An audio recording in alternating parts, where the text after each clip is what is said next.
The conflict between Sudan's army and its rival, the Rapid Support Forces, has hampered aid delivery, spiked prices of commodities, and shrunk agricultural land in a country that was once a breadbasket of the region.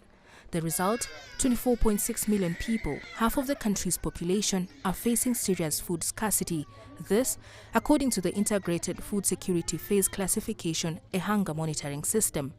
The World Food Programme says famine has reached catastrophic levels in 10 areas across the country, with 17 more at risk.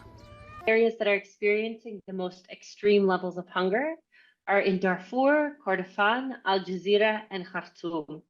And we just came back from a mission to Khartoum. We were in central Khartoum, in Omdurman, the twin city of Khartoum's capital, and we witnessed a food distribution in South Omdurman. People really are in extreme need after 2 years of conflict, especially some of the areas that are just recently accessible.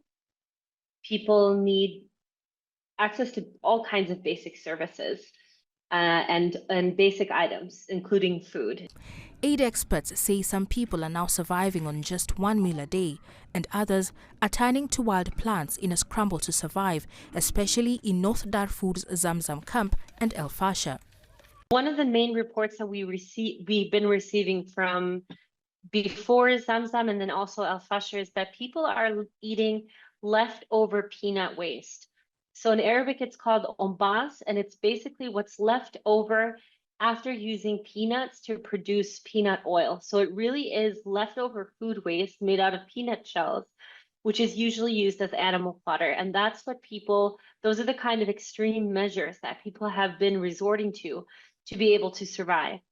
We've also received reports of people eating grass, people eating leaves.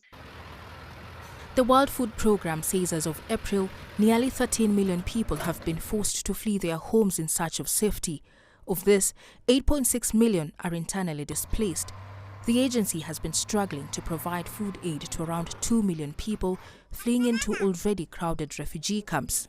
In these areas that are in extreme levels of hunger, we really need additional resources. For the coming 6 months, we need around $575 million for emergency food and cash assistance alone. Sudan's government has repeatedly denied claims of famine in the country, instead saying there is a shortage of food supplies in areas controlled by the RSF. The UN says Sudan is facing the single largest humanitarian crisis globally, yet the conflict has failed to draw global attention. Meanwhile, mediation efforts have repeatedly failed, meaning the hunger situation is likely to worsen in coming months. Caroline B., CGTN.